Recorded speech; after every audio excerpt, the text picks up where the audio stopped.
Sejam todos muito mais que bem-vindos a um episódio especial, mais do que especial, do nosso podcast Opinião Segura, edição ILAB Segurança 2025, um evento organizado pelo Concesp, em que reúne aqui em Brasília, tornando Brasília também capital da segurança pública nesses dias, os principais agentes e atores da segurança pública. E hoje eu tenho uma honra de receber aqui no nosso estúdio volante da UR Move, meu querido amigo Renato Rainha, que é conselheiro do nosso querido Tribunal de Contas do Distrito Federal. Seja muito bem-vindo. Muito obrigado, Luciano. É uma honra muito grande participar desse podcast num evento tão importante como esse, que é a Conferência sobre Segurança Pública. Não, e o senhor está aqui não só como conselheiro do TCDF, deu uma excelente palestra, mas também como, não vou dizer, porque policial uma vez é sempre policial. Com certeza. Né? Delegado de polícia da nossa querida Polícia Civil do Distrito Federal,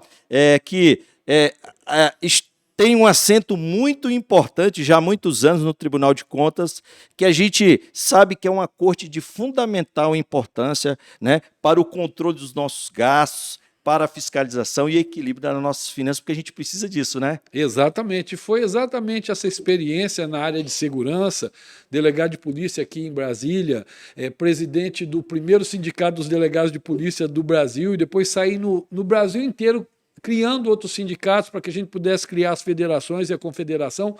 Foi exatamente essa experiência que fez com que os tribunais de contas pedissem que, no ano passado, eu coordenasse essa auditoria sobre violência contra crianças e adolescentes. Não, e é importante mencionar também, o senhor falou desse histórico de representatividade da categoria, que é muito importante, e obviamente o senhor acompanha. Doutor Sandro também tem essa característica, né? Está agora como presidente do Conselho Nacional dos Secretários de Segurança Pública. São atividades representativas que a gente sabe que dá muito trabalho e causa também dissabores, que representar categorias não é fácil, né? Então, o senhor conhece muito bem a dor do profissional de segurança pública, e lá no TCDF também tem a oportunidade de ter pontos de contatos com inúmeras questões que envolvem as forças de segurança, sobretudo do DF, porque, e eu que acompanhei já a alta gestão da Polícia Militar, assessorando à época o Coronel Nunes, que era o comandante-geral, a gente percebia que, às vezes, questões, às vezes até pequenas, de uma licitação, por exemplo, a questão de uma compra de um rádio, que vai interferir na atuação policial por um equívoco, às vezes um erro, uma falha no processo licitatório, mas que vai repercutir junto ao serviço que essa corporação presta junto à sociedade. Então, há questões técnicas, mas também há questões políticas, e a gente sabe que o Conselho, obviamente, nos limites legais, sempre está aberto a fazer essas tratativas com os entes, para que a sociedade ela não pague o preço, às vezes, de uma falha ou de um erro, né, na operacionalização da aquisição daquele produto. Afinal, a gente está falando de recursos públicos que precisam ser bem geridos. É interessante isso que você falou, porque o tribunal faz o acompanhamento dos editais de licitação e, quando entende que tem uma irregularidade grave ou uma possível lesão ao patrimônio público, ele determina a suspensão dos editais de licitação para correção. Ocorre que, além disso, a gente tem feito muitas atividades pedagógicas para chegar antes desse erro.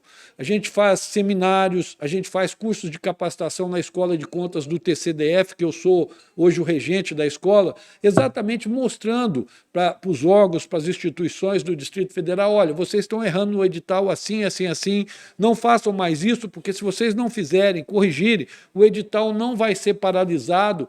E aí a compra de equipamentos importantes para a instituição e para a sociedade, ela vai ser feita de uma forma muito mais rápida.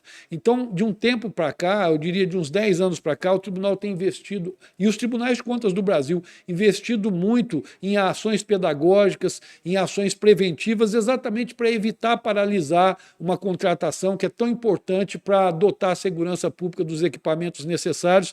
E a gente sabe, assim, que os recursos são tão escassos para a segurança que devem ser muito bem aplicados. E, conselheiro, num evento como esse organizado, que é o ILAB, pelo Concesp, em que a gente tem aqui diversas autoridades que representam a segurança pública brasileira. Temos participação do Fundo Nacional de Segurança Pública, a partir da grandiosa gestão da doutora Camila Pintarelli.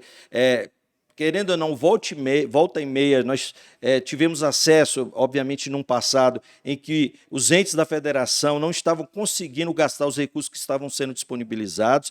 Então, a gente percebe que há um movimento hoje educativo, como o senhor bem falou, coordenado pelo Fundo Nacional e também pelos conselhos, no sentido de trazer informação e conhecimento e formação em eventos como esse, com aqueles representantes. A gente tem aí por volta de 3 a 4 encontros no Brasil, em diferentes encontros como esse, em que os compradores se reúnem para ter acesso à informação, acesso a metodologias adequadas para bem empregar os recursos. E também há exposições, empresas que, obviamente, investem em produtos e serviços e querem apresentar de forma republicana a esses atores. E a gente costuma dizer, e eventos como esse é importante também, para que os gestores fujam dos sacos de fumaça, para que não comprem e não adquiram tecnologias que não vão fazer entrega que se propõe a fazer. Então, e é por isso que o TCDF, a participação numa palestra do senhor, num evento como esse, é de fundamental importância para que a gente possa promover uma boa educação, para que os nossos, porque ninguém quer arcar com os já parcos recursos que você recebe do seu salário, tendo que pagar por conta de uma má gestão que fez dos recursos públicos. Ninguém quer. E eu tenho certeza que nenhum membro do TCDF fica feliz em ter que já tirar até a gente sabe que o funcionalismo público hoje padece de aumentos, né? E de ter que, um profissional que às vezes já se aposentou há 10 anos, ter que pagar 100, 200, 300 mil. Não, ninguém fica feliz com isso. Então, essa ação educativa é muito importante. Nós investimos isso muito no Brasil inteiro. E você falou agora da questão do Fundo Nacional, né? Eu sou presidente do Comitê de Segurança do IRB, e neste momento o IRB, a Tricom, os Tribunais de Contas do Brasil e o TCU, nós estamos fazendo um trabalho de capacitação de auditores. Essa semana aqui no Instituto Cerzedelo Corrêa, vários auditores foram capacitados. Vamos continuar capacitando durante esse ano para que a gente faça uma auditoria no Fundo Nacional de Segurança, inclusive o repasse dos recursos para os estados, os municípios, como esses recursos estão sendo utilizados, de que forma os tribunais podem contribuir para dar eficiência nesses recursos. Então, é um trabalho que nós estamos fazendo nesse momento, de uma grande auditoria nesse ano e uma auditoria maior ainda no ano de 2026. Então, se o Estado pode contar com essa ajuda e com esse apoio, principalmente os órgãos de segurança dos tribunais de contas, porque desde o ano passado, com a criação do Comitê de Segurança do IRB e com a atuação da Tricom, nós colocamos a segurança como uma prioridade mesmo de atuação e de capacitação do nosso pessoal. E, conselheiro, a gente percebe que essa relação entre os analistas, os diversos profissionais que integram essas cortes de contas, seja do TCDF, como na União, os auditores, e também os profissionais, os nossos gestores das forças de segurança pública, se sentem muito mais à vontade em receber, porque não é uma fiscalização, recebemos... Não é isso. É um trabalho colaborativo e até para atestar a boa gestão dos recursos, e para o bom gestor, isso traz até a ele uma paz, no sentido de dizer, estou caminhando bem, estou no caminho adequado, a gente sabe que existem as orientações justamente com esse fim. Então, esse trabalho hoje, que em tempos remotos essa relação foi muito mais complexa, hoje está muito mais interativa, adequada, e conforme aos ditames legais. As auditorias operacionais que são realizadas não são com a finalidade de punir ninguém. É claro que a gente vai, identifica as falhas, exatamente para que, a partir da identificação das falhas, a gente possa expedir determinações e recomendações para que o Estado possa corrigir essas falhas e permitir que os profissionais de segurança possam bem desempenhar as suas funções. Nós, inclusive, estava conversando com o Giancarlo ali, da Confederação, nós estamos trabalhando também numa possibilidade de uma auditoria nacional para avaliar que condições o servidor da segurança pública está trabalhando no nosso país. Exatamente, nós queremos conhecer mais a fundo essa precariedade das condições que a gente sabe que é grande e o que os tribunais podem fazer através das suas fiscalizações, auditorias e inspeções para melhorar essas condições. Porque se o policial tiver melhor condição de trabalho, ele vai oferecer uma segurança melhor para a população e é o que a população quer e precisa. É muito interessante a fala do senhor, sobretudo pelo fato de ter tido uma atuação específica na representação de uma categoria policial. Por quê? A gente percebe, e aí vamos falar de uma questão, por exemplo, de um colete balístico vencido, né? Então, quer dizer, se você sabe que você tem 10 mil homens e você precisa renovar cotidianamente esses coletes, você não vai efetuar a compra no mesmo momento dos 10 mil, porque eles vão vencer no mesmo tempo e há um time para você adquirir novamente. Então, você tem que fazer uma substituição programada. E assim é com a viatura, com os diversos equipamentos. Então, esse controle que é feito sobre os gestores e sobre a administração é um controle que vai repercutir na segurança desse profissional. Espera aí, vocês não estão fazendo uma boa gestão e isso vai repercutir na carência de munição, de proteção para esse profissional, do combustível que é empregado. Então, é interessante a gente ter esse olhar, e na fala do senhor eu percebi isso, para que o profissional de segurança pública veja também a corte como um assegurador da qualidade de vida do trabalhador policial. Isso é fundamental, porque o maior valor que a segurança pública tem não são os seus equipamentos, não são as suas delegacias, os seus quartéis, mas são as pessoas que ali estão, o profissional de segurança pública.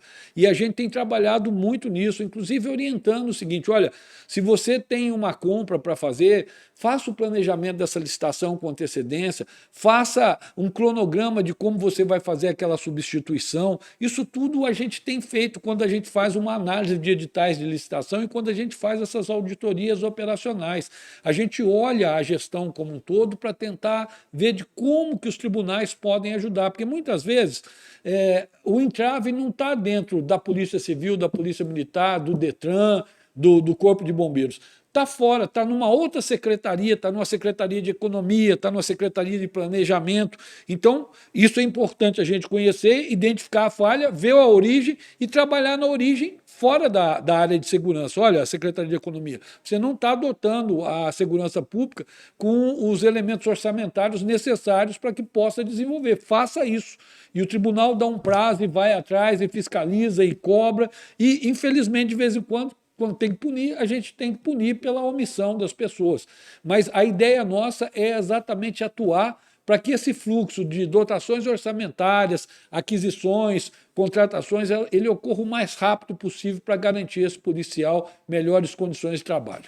Conselheiro Renato Rainha, fico muito agradecido em nome do ILAB e do CONCESP. Agradecemos a primeira brilhante palestra que o senhor deu aqui aos presentes e também essa importante entrevista esclarecedora. Muito obrigado. Eu que agradeço, quero agradecer especialmente ao meu amigo Sandro Avelar pelo convite, ao delegado Benito Chies, meu amigo, pelo convite, e a oportunidade dos tribunais de contas, em nome do presidente Edilson Silva, de participar de um evento tão significativo e tão importante para a segurança pública do país. Muito obrigado. Obrigado, doutor. Esse foi mais um podcast Opinião Segura, aqui diretamente do ILAB Segurança 2025. Até o próximo episódio. Força e honra.